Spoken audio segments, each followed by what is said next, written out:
Hello everyone, my name is Kate Marshall. The name of my channel is called Inked Paper Art, and today is day 120 of 365 days of junk journal ideas, where I make a short video every day teaching you guys how to make a different piece of ephemera for a junk journal. Pockets, tags, tucks, all kinds of things, flip outs, everything you can think of for a junk journal, how to make junk journals, how to make covers, all different kinds of topics are covered. So anyway, we're going to start a pocket project today for day 120. And I'm going to be using a new digital that I put in my Etsy store, and the tags that I'm going to fill up this pocket with come from the Stamperia paper pad underneath. So this is the new digital. I just listed it in the Etsy store. It is 18 pages of jelly plated backgrounds, oil painted roses, and French script from my antique French documents. And so there's a bunch of different colorways. These are perfect pages to put into a journal in the signature. They're great for making pockets, as I'm about to show you. You can cut them up and use them on collage master boards. You could make tags out of them. You could make journal cards out of them. They're really useful because there isn't a specific theme that goes with them. You could tuck these into any journal, like maybe you purchased a different kit and it has fairies or whatever on it. These are just beautiful roses and script. They go with everything. So this is the digital, and there is a huge number of pages in it. So I'll kind of speed it up here as we go through them. But just so you know, these are listed currently in the Etsy store. There's 18 pages. They come in a zip file, so you get several files to download from Etsy. And then within those files are the actual digitals. And so there they are in their entirety. And we're going to work with this guy right here. All right, so let's get started. First thing we want to do is we want to cut him down. We're going to make the tags that go in our pocket because it kind of coordinates color wise with the Stamperia paper. So there's that. Now these digitals are printed on 28-pound paper. It is my most favorite paper. I will link it in the description box below the video. It is the paper that I print all of my digitals on. So if you're looking for digitals or a paper to print digitals on, this 28-pound paper is the best one. It's super smooth, and that lets the color, the ink that you put on your pages from your printer, it lets the color lay perfectly on the page, and it keeps everything all vibrant and nice looking. So I'm going to cut this to about 6.5 inches. So just lining it up there and doing 6.5 inches. I centered my flowers because I'm going to try to keep them on the front of my pocket. So I cut it to 6.5 inches tall, and it is currently 11 inches wide. I'm going to keep these flowers as my front. So I'm going to flip over my paper. You do want a double-sided paper because you will see a little bit of the back of it here. So we're going to fold this first section over. And it's just a couple of inches. You don't need to be, you don't need to be measuring. You don't need to do anything like that. In truth, this is about 3-inch fold right here. I'll give you the dimensions as we do it. 3-inch fold on the left side, and that's just because I liked this side better. You could, if you liked the right side of your paper better, you could totally make that the front, and I'll show you what I mean here in just a minute. So after you decide which side you want as your front, you're going to fold the next one over, leaving about 1 inch. You want this one on the left or the right, whatever your front one is. You want the bottom one, the back one, to be about 1 inch exposed here.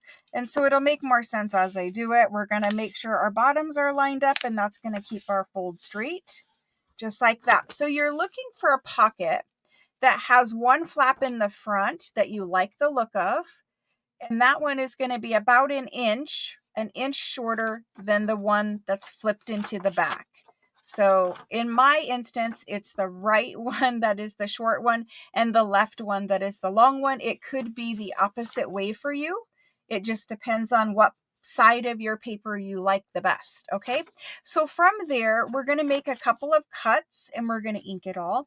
So the first thing we want to do after we fold it is we're going to cut at an angle from somewhere along this side, wherever, however deep you want your angle to be.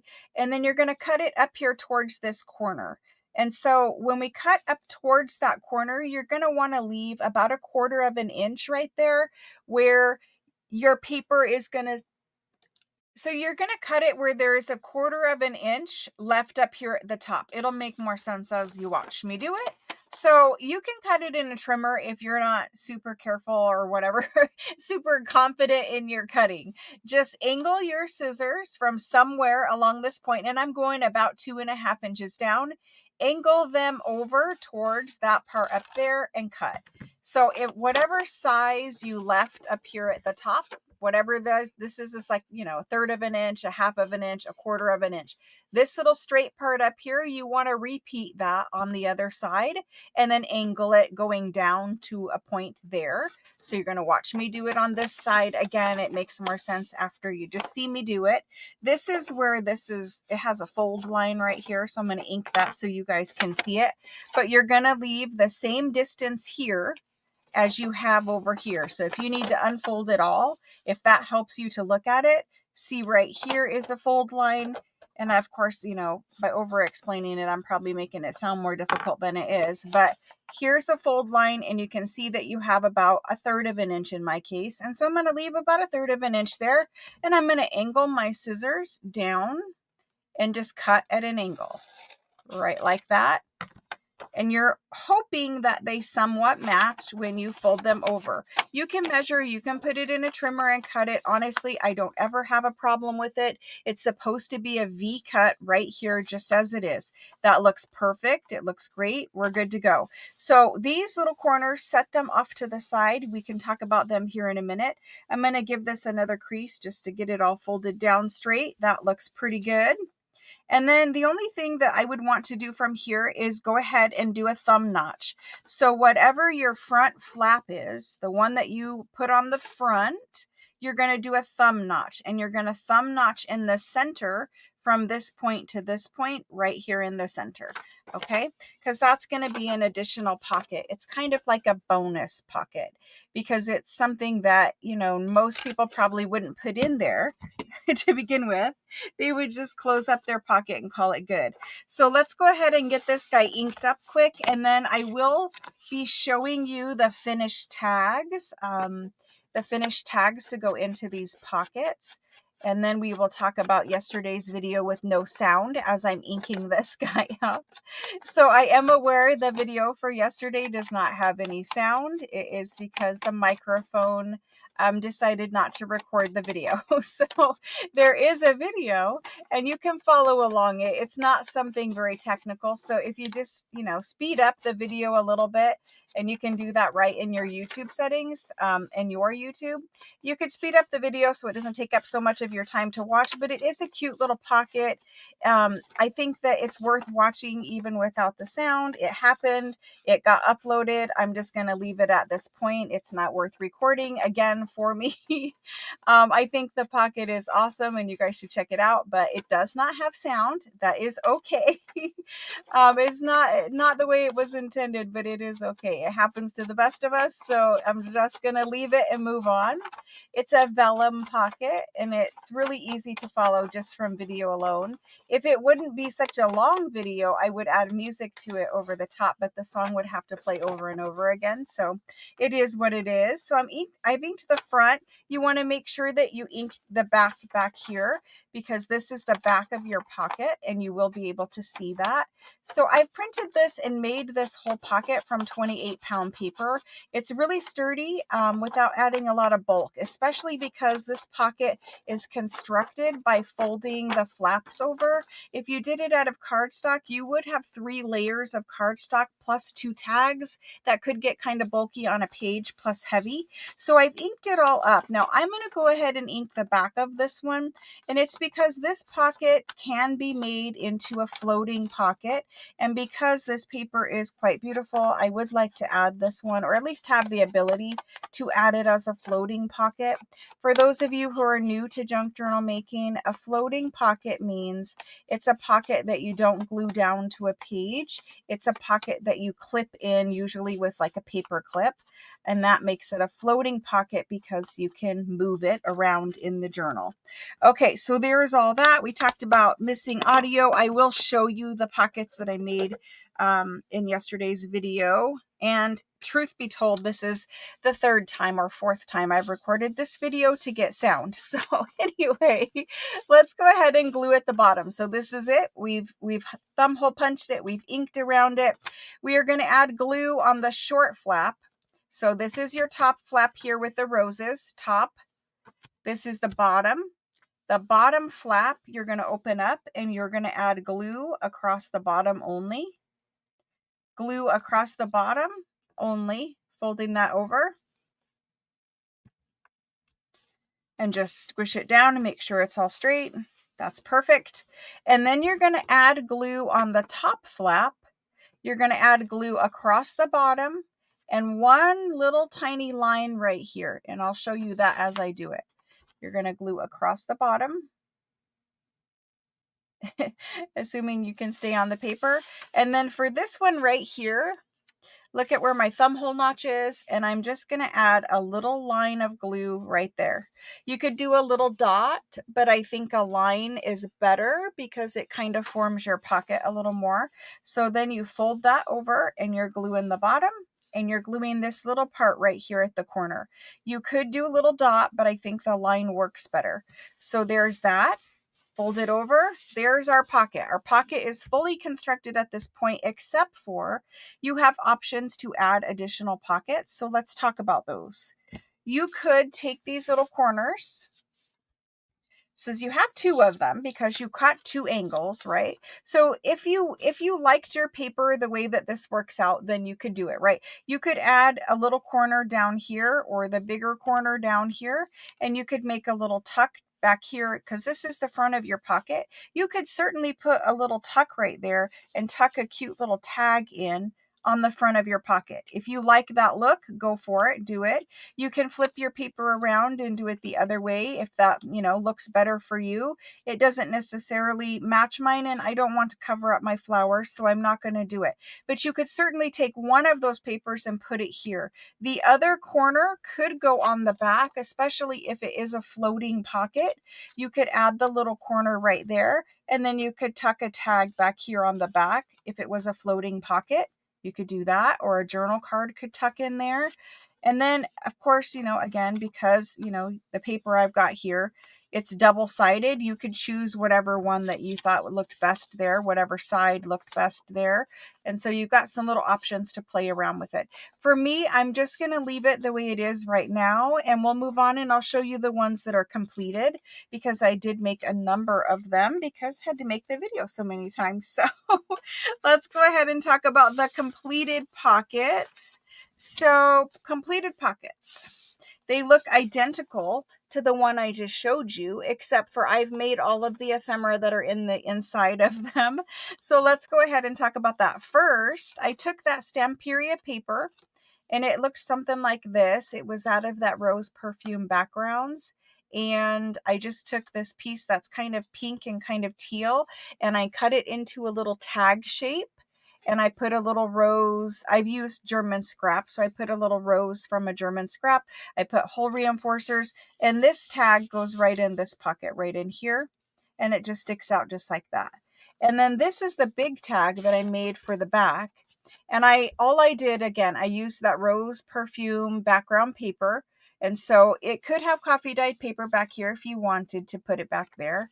And then this is from the Stamperia paper. And then I added music to the front of it. I added a little paper lace doily. And then I used the German scrap fairy and a Tim Holtz label. And that's all I did for the tag. It was super simple.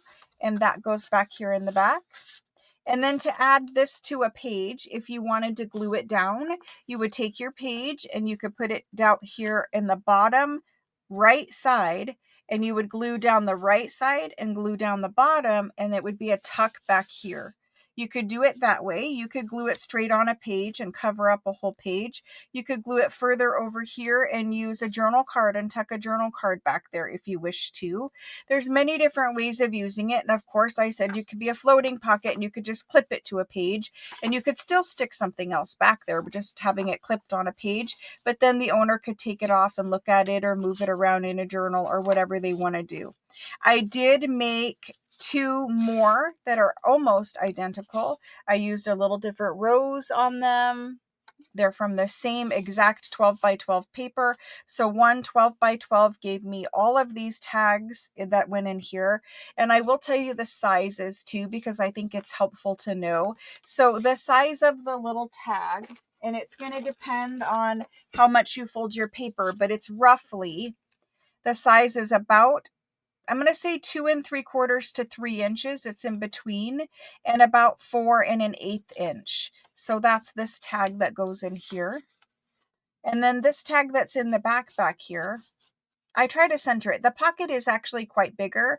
It goes from here to here. You could make a bigger tag, but I didn't really want the look of a big one. And then this tag that goes back here is about 7 1/4 inches by about 4 inches. So I cut 3 4-inch big tags from one 12 by 12, and all these little guys came from the scraps of that. And then I did have a couple tiny pieces left, but pretty much I used an entire 12 by 12 to make the 3 of them, and just 3 8.5 by 11 sheets of paper. The finished pocket, and it will depend on how you fold yours. You can make it bigger, you can make it smaller. You could use a different size piece of paper to make a smaller pocket as well. But this finished one came out to be about, it's a little less than 4.5 inches wide. And the finished height is about 6.5 inches. It's a little over. And of course, this one is wider because I folded it differently. So you can alter them slightly that way too. And then these two are just about the same. And this guy is probably the skinniest. The one we just made is the skinniest one that we've done. So anyway, I'll have lots of extra pockets because truth be told, I have another one already that's assembled and undecorated. So I'm not going to do any decorating out here. I think these are beautiful just the way they are. I love how the V cut allows that little fairy just to stick over the top each time. You can just see her sticking out the top. I think those are very cute. So these are going to go in my fairy journal. I do apologize for the videos for the last couple of days. Like I said, it happens to the best of us, so we're just going to go with it. The pockets that I made yesterday are these guys right here. I would like it if you guys would watch the video, just speed it up, do whatever you got to do to get through watching it. But these are the pockets I made yesterday. They have this printed vellum overlay over top of Florentine paper inside. It's made very, very simply, but it's also a gusseted pocket. That's why it opens up so big like that. I think they're worth making, and I made 3 again to go in the fairy journals. So then I just did a simple little collage down here at the bottom, added some Florentine paper. You can see I've used different ones. So whatever tag you put in here, like if I was to pull one of these tags out and put in, you're going to see the image that you put in your tag or your journal card through the vellum. So I think these are worth making. If you don't want to use vellum, I went through a list of other options. You just need something transparent. You need a cereal bag, a cereal box liner. So like the bag your cereal comes in. Your cracker boxes, plastic packaging from like the Tim Holtz kind of packaging, any kind of plastic packaging will work. Parchment paper is usually somewhat translucent. Glassine bags are translucent. If you don't have vellum that you can run through your printer because some vellum is too thin, you could always take any of those things I just told you to use for the plastic part and then just stamp with an ink stamp over the top to get the same look. This is a French antique document that's printed on the vellum, but you could get the same look just with stamps. Then I just used music paper to go around the edge. You'll have to watch the video to see how it was constructed, but it's a very cute little pocket, and I think it's worth putting in the journal. So anyway, in the last 2 videos, I've made a total of 6 pockets for the 3 journals. I have some extra pockets for my ephemera box, but I think it was a good little haul, a good little stroke of business, as Gail always always says. So anyway, guys, thanks so much for watching, and I hope that you enjoyed the videos, even the one with no sound, and I will talk to you guys again soon. Thank you. Bye.